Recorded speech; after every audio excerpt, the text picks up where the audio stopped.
तो हम आज क्लास की शुरुआत कर रहे हैं भारत के इतिहास के साथ। काफ़ी महत्वपूर्ण टॉपिक है यह। भारत के इतिहास को 3 भागों में बांटकर पढ़ते हैं। प्राचीन भारत का इतिहास, मध्यकालीन भारत का इतिहास और आधुनिक भारत का इतिहास। प्राचीन भारत के इतिहास के अंतर्गत मेनली आपको 8 टॉपिक पढ़ने होते हैं। मध्यकालीन भारत के इतिहास के अंतर्गत मुख्यतः 5 टॉपिक शामिल होते हैं और आधुनिक भारत के इतिहास के अंतर्गत मुख्यतः 8 टॉपिक शामिल होते हैं। अन्य टॉपिक जो छोटे छोटे होते हैं इन्हीं टॉपिक से बने होते हैं, इन्हीं के इर्द गिर्द होते हैं, तो वो भी आपका कवर अप हो जाता है। इतिहास की जब बात होती है तो इसमें 3 टर्म आपको देखने को मिलते हैं। एक मिलता है प्राक ऐतिहासिक युग।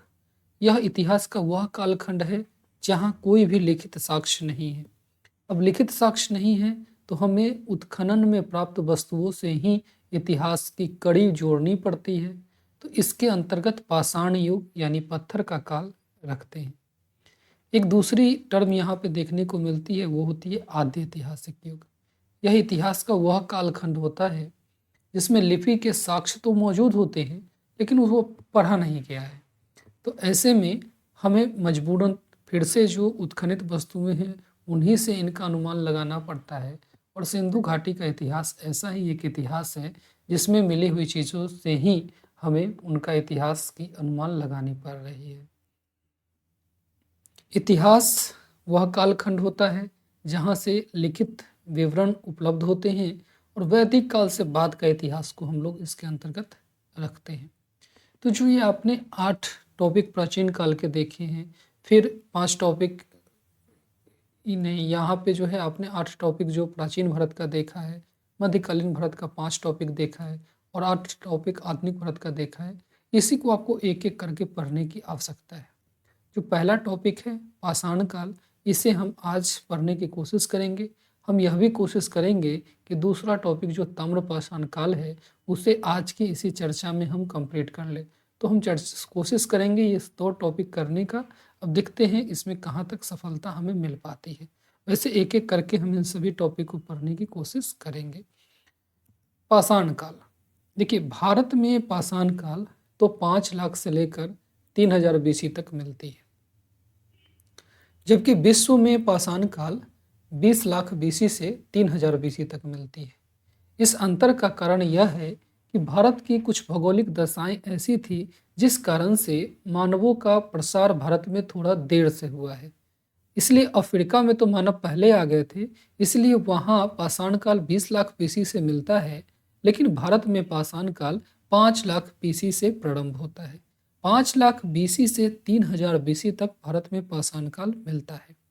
BC का तात्पर्य ईसा के जन्म के समय से पहले की घटनाओं से है।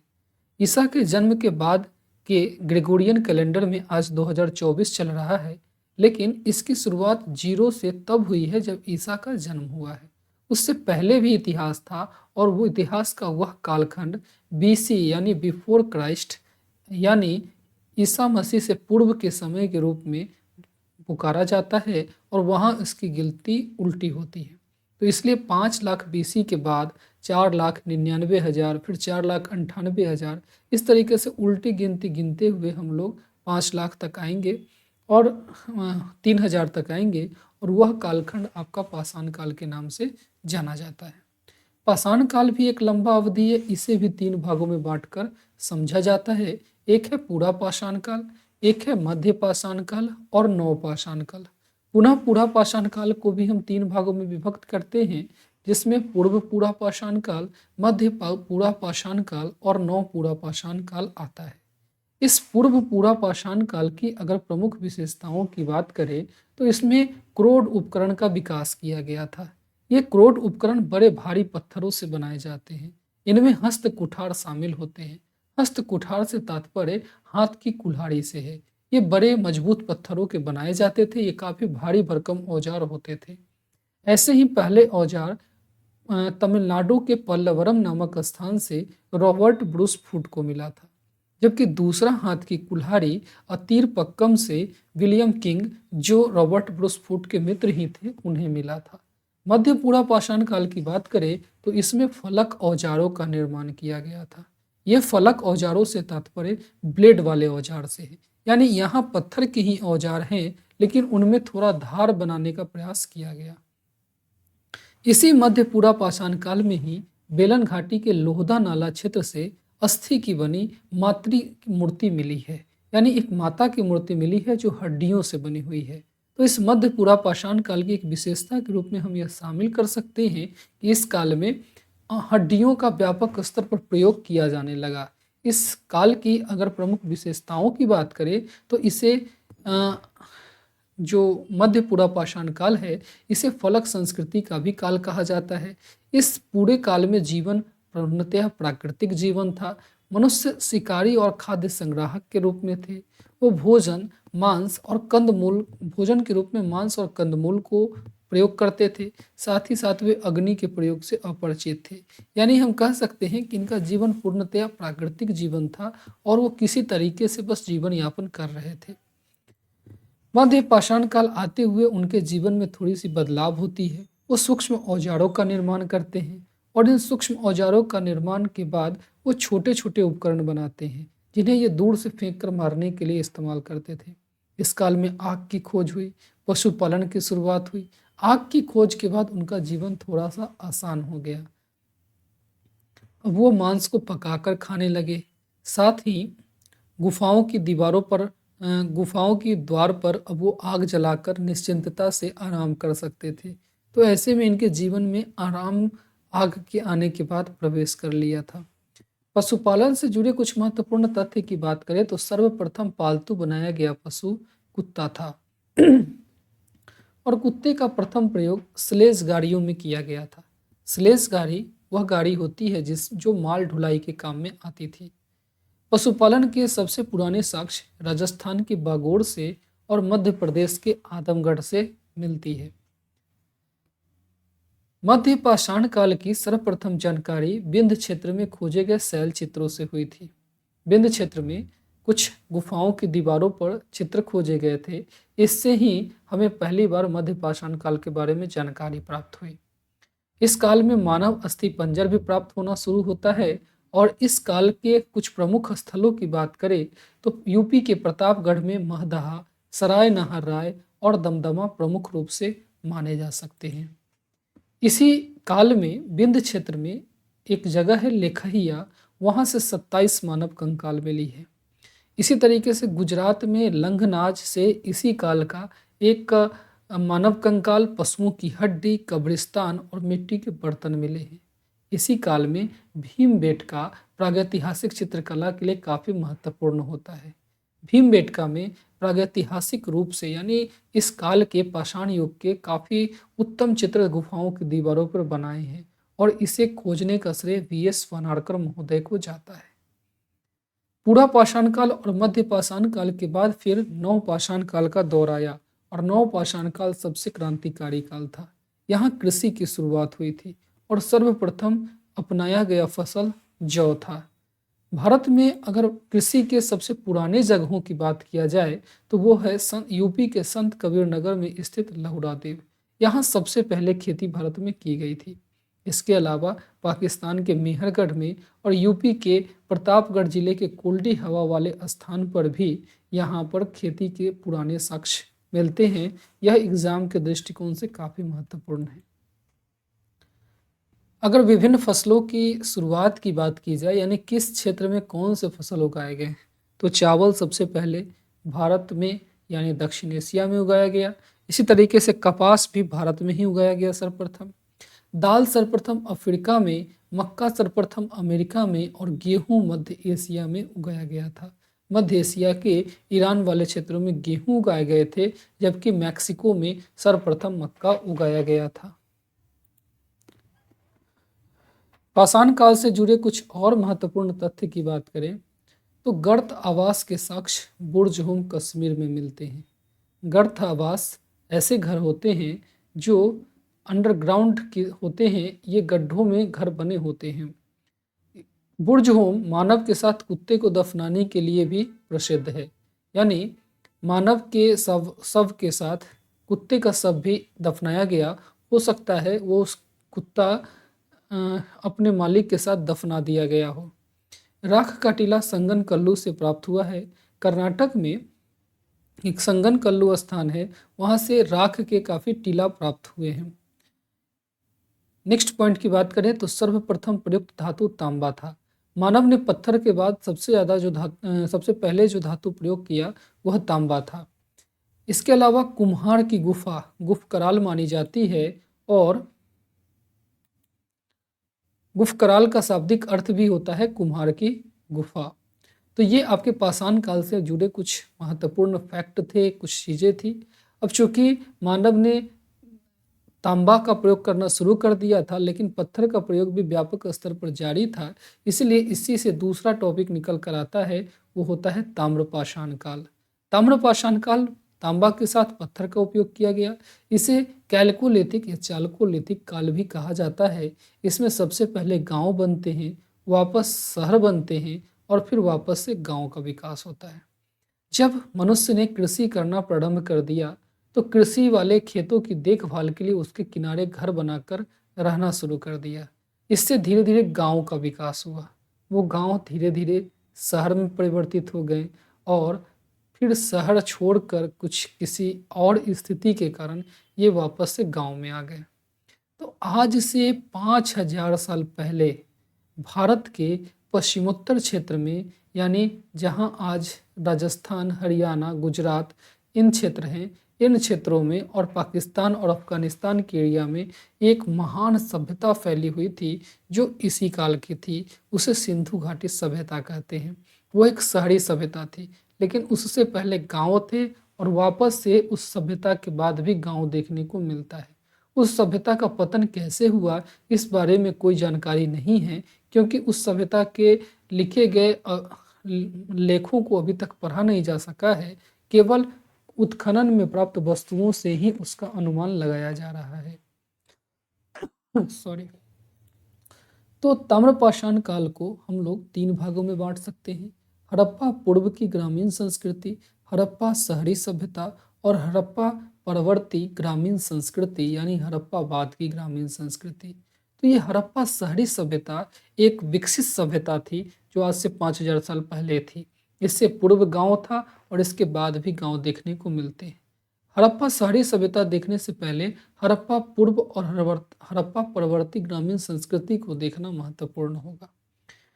इसमें दक्षिण पूर्वी राजस्थान, पश्चिमी मध्य प्रदेश और पश्चिमी महाराष्ट्र और दक्षिण पूर्वी भारत में कुछ इस युग की ग्रामीण बस्तियां देखने को मिलती है।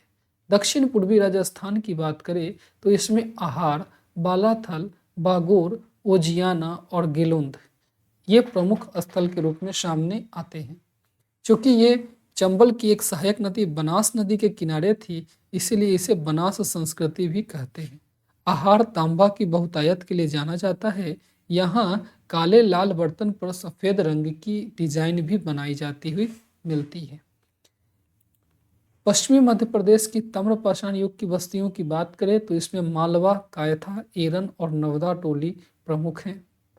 नवदा टोली सबसे विस्तृत ताम्रपाषाणी ग्राम स्थल है जो HD सांकलिया द्वारा उत्खनित किया गया था। पश्चिमी महाराष्ट्र के ताम्रपाषाण युग की बस्तियों की बात करें तो इसमें जोड़वे, नेवासा, दायमाबाद और इनाम गांव प्रमुख रूप से सामने आते हैं। पूर्वी भारत के ताम्रपाषाण युग की बस्तियों की बात करें तो इसमें चिराद, पांडु राजा डीवी, खैराडीह और सोनपुर प्रमुख रूप से आते हैं। ये ग्रामीण बस्तियां थी। इसमें कुछ और महत्वपूर्ण तथ्य की बात करें तो रॉबर्ट ब्रूसफूट एक पुरातत्व और भूगर्भ वैज्ञानिक थे। यही वह पुरातत्वविद हैं जिन्होंने पहला हस्तकुठार खोजा था। महदरहा और सराय नहर राय उत्तर प्रदेश से हड्डी के उपकरण प्राप्त हुए थे। दमदमा, जो कि फिर से यूपी के उसी प्रतापगढ़ जिले में है, यहाँ से 41 मानव शवाधान प्राप्त हुए थे। भारत में मानव सर्वप्रथम नर्मदा घाटी के किनारे रहते थे और यहाँ से हथनौरा नामक जगह से अरुण सोनकिया ने 5 दिसंबर 1982 को मानव का प्रथम साक्ष्य प्राप्त किया था। जीवाश्म उन्हें मिला था। गणेश्वर राजस्थान में प्रांत में स्थित एक प्रमुख ताम्रपाषाण काल का पूरा स्थल है। यह भी बात आपको ध्यान रखना है। अब बात करते हैं सिंधु घाटी की सभ्यता। मोस्ट अवेटेड टॉपिक है ये सिंधु घाटी सभ्यता। यह एक शहरी सभ्यता थी जो आज से 5000 साल पहले फैली हुई थी भारत में। इसे के कई नाम देखने को मिलते हैं। इसे हड़प्पा सभ्यता, मेलुहा सभ्यता, सरस्वती सभ्यता और सिंधु घाटी सभ्यता के नाम से भी जानते हैं। हड़प्पा सभ्यता इसलिए कहते हैं क्योंकि इसमें 1500 स्थल है जिनमें सबसे पहले हड़प्पा के बारे में पता चला, इसलिए इस सभ्यता को हड़प्पा सभ्यता कहते हैं। मेलुहा नाम मेसोपोटामिया की सभ्यता वाले लोगों ने इस सभ्यता को दिया था। इस सरस्वती नदी के किनारे होने के कारण इसे सरस्वती सभ्यता कहा जाता है और सिंधु और उसकी सहायक नदियों के किनारे होने के कारण इस सभ्यता को सिंधु घाटी सभ्यता के नाम से जानते हैं। इस समय दुनिया में कई और समकालीन सभ्यताएं थी, जिसमें नील नदी के किनारे मिस्र की सभ्यता, दजला और फरात नदी के किनारे मेसोपोटामिया की सभ्यता और पीली नदी के किनारे हुआंगहो सभ्यता भी फैली हुई थी। मेसोपोटामिया की सभ्यता के उत्तरी भाग को असीरिया की सभ्यता, जबकि इसके दक्षिणी भाग को बेबीलोनिया की सभ्यता के नाम से जानते हैं। सिंधु सभ्यता का विस्तार 12,99,000 वर्ग किलोमीटर पर आज के भारत, पाकिस्तान और अफगानिस्तान के क्षेत्रों पर हुआ था। इसमें लगभग 1500 स्थल थे जो एक त्रिभुजाकार आकृति में फैले हुए थे। इसकी खोज का इतिहास बहुत रोचक है। इस हड़प्पा के टीले की ओर सर्वप्रथम ध्यान तो चार्ल्स मेसन का गया था, लेकिन इसका पहला पता रेलवे लाइन बिछाने के दौरान 1853-56 में पता चला। जब रेलवे लाइन लाहौर से कराची के मध्य बिछाया जा रहा था तो मजदूरों ने एक खंडहर से अच्छे किस्म के पत्थर लाकर उस पटरी पर बिछा रहे थे। कर्मचारियों का इस गतिविधि की ओर वहाँ के अधिकारियों का ध्यान गया और उन्होंने देखा आखिर खंडहर में इतनी अच्छे किस्म के पत्थर कहाँ से प्राप्त हो रहे हैं। तब यहाँ पे कनिंघम द्वारा उस क्षेत्र का व्यापक सर्वेक्षण कराया गया, लेकिन कनिंघम इसके महत्व को समझ नहीं सके। बाद में एएसआई के तत्कालीन डीजी मार्शल के निर्देशन में बाद में इसमें खुदाई हुई और 1921 में दयाराम सहनी ने मार्शल के निर्देशन में ही हड़प्पा की पहली बार खुदाई करवाई थी। फिर 1922 में राखला दास बनर्जी ने भी मोहनजोदड़ो की खुदाई करवाई और ये दो स्थल हड़प्पा के सबसे पहले ऐसे स्थल है जो जाने गए और खोजे गए। इस सभ्यता की अगर प्रकृति की बात करें तो यह एक शहरी सभ्यता थी। यह नियोजित रूप से यानी प्लानिंग के साथ विकसित की गई थी और ये अपने समय की किसी भी अन्य सभ्यता से काफ़ी बेहतर थी। इसमें ऊपरी और निचली टीला, दो टीला होते थे। जो ऊपरी टीला होती थी वे खास लोगों के लिए बनी होती थी और वो बाउंड्री वॉल की जाती थी और वो पश्चिम में थी, उसे पश्चिमी टीला कहा जाता था। जबकि जो पूर्व वाला टीला था वो नीचा था और वो उसमें शायद आम लोग रहते थे। हालांकि लोथल और सुरकोटरा इसके अपवाद है, जिसमें ऊपरी टीला और निचली टीला न होकर केवल एक ही भाग है। इसके अलावा धौलावीरा भी एक अपवाद है जिसमें 3 भाग देखने को मिलते हैं, ऊपरी टीला, मध्यम टीला और निचला टीला। कालीबंगा में निचले टीले को भी बाउंड्री वॉल किया गया है, जबकि चनुद्रो में ऊपरी टीला और निचली टीला में किसी में भी बाउंड्री वॉल नहीं की गई है। अगर सड़क की स्थिति की बात करें तो समकोण पर काटती हुई सड़कें हैं और सामान्य सड़क की चौड़ाई 3.66 मीटर है, जबकि गलियों की चौड़ाई भी लगभग 2 मीटर के करीब मिलती है। सड़कें कच्ची ईंटों की बनी हुई है। यह बातें भी विशेष रूप से ध्यान रखने योग्य है। नाली व्यवस्था की बात करें तो बेहतर जल निकासी की व्यवस्था है। नालियाँ बड़ी और गहरी है, पत्थरों से ढकी हैं। साफ सफाई के लिए चैम्बर का प्रयोग किया गया है। मेन होल बनाए गए हैं जैसे आज देखने को मिलते हैं। पक्की ईंटों का प्रयोग किया गया है नालियों में और चूना तथा जिप्सम जैसे चीज़ों का भी उपयोग किया गया है। कुल मिलाकर इनकी नाली व्यवस्था काफ़ी उत्तम थी और ये साफ सफाई का विशेष रूप से महत्व रखते थे। इनके घर उपयोगितावादी दृष्टिकोण से सुख सुविधा को ध्यान में रखते हुए बनाए गए थे। घर बहुमंजिला मिलते हैं, 1 मंजिला, 2 मंजिला, बहुमंजिला घर मिलते हैं। घर बनाने में पक्की ईंटों का प्रयोग किया गया है। प्रत्येक घर में रसोई, स्नान घर और कुआं देखने को मिलते हैं। घरों के दरवाजे गलियों में खुल रहे हैं, न कि मुख्य सड़क की ओर। इसका अपवाद लोथल है, जहां घरों के दरवाजे मुख्य सड़क की ओर खोल दिए गए हैं, जबकि बाकी जगह आपका ये गलियों में इनके दरवाजे जो हैं ये गलियों में खुल रहे हैं। हालांकि ये जो आंगन था वो कच्चा होता था, लेकिन कालीबंगा में आंगन पक्की बनी हुई है। कृषि की बात करें तो कृषि एक महत्वपूर्ण व्यवसाय था। यहाँ गेहूं, जौ, कपास, तरबूज, खरबूज, राई, सरसों, तिल, मटर इत्यादि की खेती होती थी। यानी इन्हें रबी फसलों की जानकारी पर्याप्त तौर पर थी। साक्ष्यों की बात करें तो जुता हुआ खेत कालीबंगा से प्राप्त हुआ है। मिट्टी का हल बनवाली से प्राप्त हुआ है। चावल लोथल और रंगपुर से प्राप्त हुआ है, जबकि बाजरा लोथल से साक्ष्य के रूप में मिलते हैं। पशुपालन की बात करें तो वृषभ पूजा के साक्ष्य मोहनजोदड़ो से प्राप्त होता है। घोड़ा के प्रमाण लोथल, सुरकोटरा, राणा गुंडई और मोहनजोदड़ो इन सभी जगहों से प्राप्त होते हैं। हालांकि पेड़ जैसे जानवरों का अभाव है। पशु का महत्व कृषि, परिवहन, विपणन और भोजन इन तमाम चीज़ों में है। इन तमाम चीज़ों में पशुओं को विशेष रूप से महत्व दिया जाता है। उद्योग और व्यवसाय की बात करें तो प्रधान उद्योग सूती वस्त्र उद्योग है। मोहनजोदड़ो, आलमगीरपुर और कालीबंगा इससे सूती वस्त्र उद्योग के प्रमाण मिलते हैं। अन्य उद्योग इस समय मनका, मुहर, धातु, ईंट, चटाई, बुनाई इत्यादि अन्य उद्योग भी यहाँ देखने को मिलते हैं।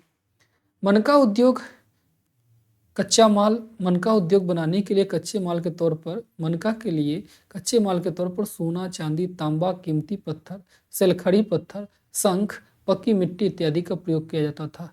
मनका एक गले के आभूषण की तरह व्यवहार होता था। लोथल, चंदुरों में इनके कारखाने भी देखने को मिले हैं। सिंधु सभ्यता की मुहरें सिलखड़ी, मिट्टी, चर्ट, फिरोजा इन चीज़ों की बनी होती थी। इनका आकार काफ़ी महत्वपूर्ण है। ये आयताकार या वर्गाकार होती थी। ये किसी भी स्थिति में गोल नहीं है। ये विशेष रूप से यहाँ ध्यान देने योग्य है। सर्वाधिक मुहर मोहनजोदड़ो से प्राप्त हुई है और इस मुहरों का प्रयोग सत्यापन हेतु किया जाता था। यानी एक जगह से दूसरी जगह अगर सामान भेजा जाए तो सामान के बोरे में बंद करके बोरे को रस्सी से बांध दिया जाता था और उस पर गीली मिट्टी लगाकर इस मुहर से उस पर ठप्पा लगा दिया जाता था। अगर सामान सही सलामत है तो वहाँ पर मिट्टी की मुहर भी सही सलामत रहेगी। तो इस तरीके से सत्यापन के लिए इस मुहरों का प्रयोग किया जाता था। बर्तन धातु और मिट्टी दोनों के बने होते थे। बर्तन आमतौर पर लाल है, जिस पर काले रंग की ज्यामितीय संरचना बनाई जाती थी, यानी काले रंग का डिजाइन बनाया जाता था। बर्तन चाक और हाथ दोनों का प्रयोग करते हुए बनाया जाता था। इन्हें सोना, चांदी, पीतल, कांसा, तांबा, शीशा इन सभी का ज्ञान है, लेकिन इन्हें लोहा का ज्ञान नहीं है। यह विशेष रूप से ध्यान रखने योग्य है। महत्वपूर्ण उद्योगों के साक्ष्य वस्त्र उद्योग के साक्ष्य मोहनजोदड़ो से मिले हैं।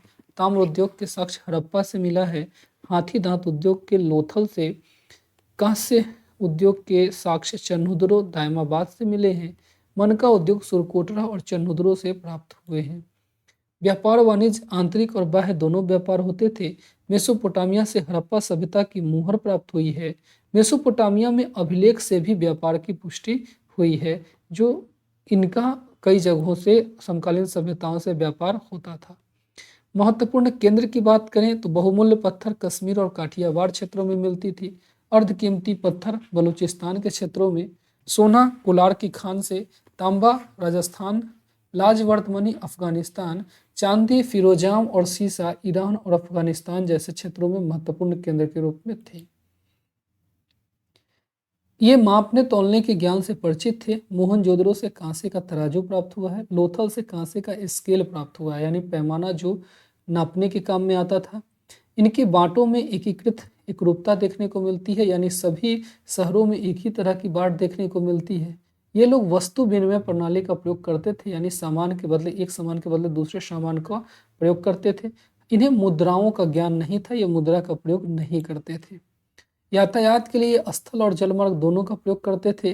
स्थल के लिए बैलगाड़ी, जबकि जल के लिए नाव का प्रयोग ये करते थे।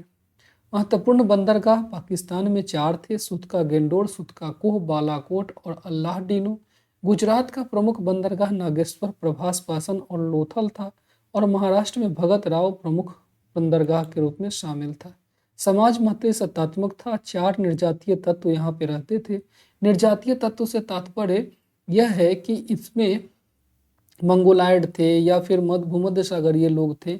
इस तरीके से इसमें एक आधुनिक पद्धति के जरिए देखा जाता है जो किस एरिया के लोग यहाँ रहते थे। तो इसमें 4 निर्जातीय तत्व देखने को मिलते हैं। ये लोग शाकाहारी और मांसाहारी दोनों प्रकार का भोजन करते थे और इन्हें सौंदर्य प्रसाधन में रुचि थी। स्त्री और पुरुष दोनों आभूषण धारण करते थे। लिपस्टिक जैसी चीज़ें भी यहाँ देखने को मिलती है।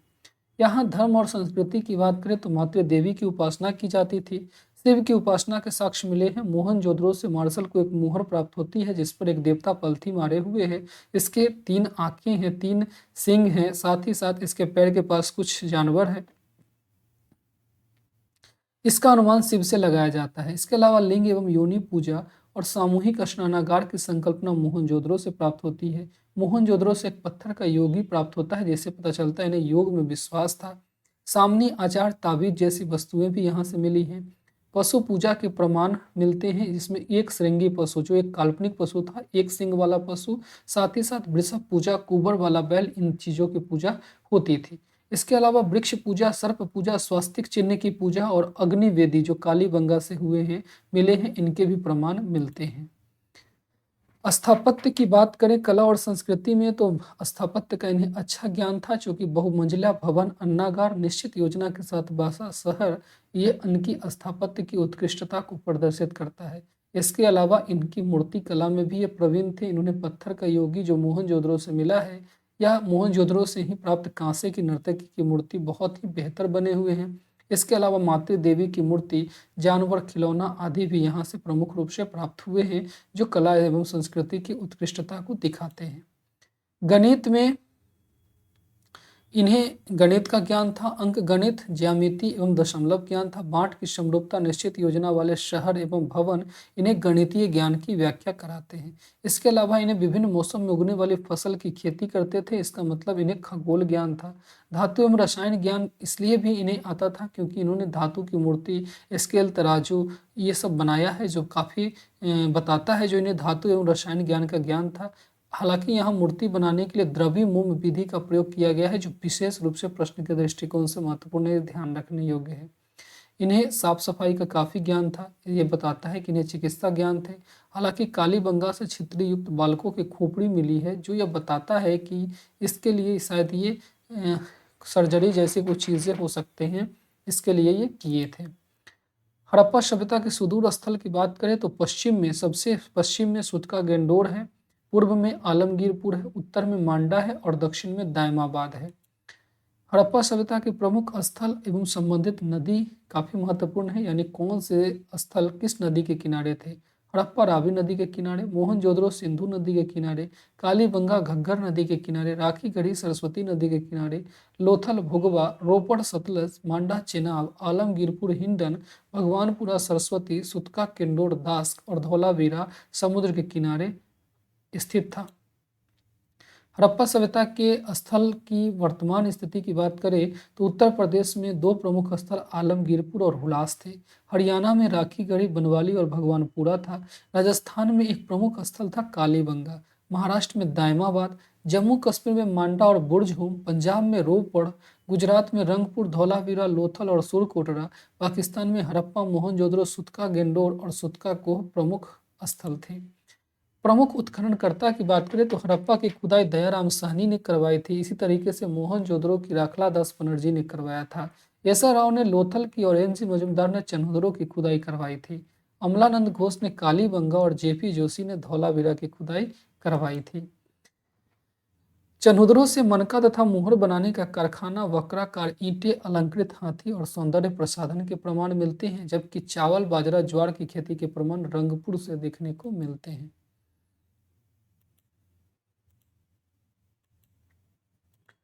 धौलावीरा से उन्नत जल प्रबंधन, 3 भागों में बटा शहर और शिलालेख इंस्क्रिप्शन जो है इसके प्रमाण मिलते हैं, जबकि कलश समाधान, घोड़े की हड्डी के प्रमाण सुरकोटरा से देखने को मिलते हैं। हड़प्पा एक प्रमुख साइट है और हड़प्पा से काफ़ी चीज़ें प्राप्त हुई है, बिल्कुल अच्छी तरीके से हमें जानना है। अन्नागार, समाधि R37, शंख का बैल, स्त्री के गर्भ से निकलता हुआ पौधे ऐसी मूर्ति, गेहूं तथा जौ के दाने, ईंटों का वृत्ताकार चबूतरा, एक बर्तन पर बना मछुआरे का चित्र, ये सभी हड़प्पा से प्राप्त हुए हैं। मोहनजोदड़ो से एक विशाल स्नानागार जो 11, 7 और 2 मीटर लंबाई, चौड़ाई और गहराई का है, विशाल अन्नागार मिला है। संपूर्ण पर काटती हुई सड़कें मिली हैं। कांसे की नर्तकी की मूर्ति मिली है, पत्थर के योगी की मूर्ति मिली है, मुहर पर अंकित शिव की मूर्ति मिली है, सूती कपड़ा और घोड़े के दांत, ये सभी मोहनजोदड़ो से प्रमाण मिले हैं। लोथल से बंदरगाह, जहाज़ों की गोदी यानी जहाज आता था और रुकता था, चावल और बाजरे के साक्ष्य, फारस की मुहर, 3 युगल समाधि, घोड़े की मिट्टी की मूर्ति और सीप उद्योग के प्रमाण मिले हैं। कालीबंगा से जुता हुआ खेत, कच्ची ईंटों के बने घर और अग्निकुंड के प्रमाण मिले हैं। हड़प्पा की लिपि वेस्टोफेंडम लिपि थी, यानी भाव चित्रात्मक लिपि थी। इसमें कई सारे चित्र बनाकर लिखे जाते थे। ये पहले बाएं से दाएं और पुनः दाएं से बाएं लिखी जाती थी। इन लिपि को भी पढ़ पाने में सफलता नहीं प्राप्त हुई है, इसलिए हड़प्पा के बारे में विशेष जानकारी वर्तमान में नहीं मिल पा रही है। हम केवल अनुमान के जरिए ही इन चीज़ों का पता लगा पा रहे हैं। व्यापार की बात करें तो मुद्रा का प्रयोग नहीं होता था, वस्तु विनिमय प्रणाली के जरिए व्यापार होता था और मुहर का प्रयोग सत्यापन के लिए होता था, न कि मुद्रा के रूप में होता था। तो ये कुछ प्रमुख बातें हैं हड़प्पा सभ्यता की। तो आपने आज की क्लास में पाषाण काल और ताम्र पाषाण काल को तो देख लिया है।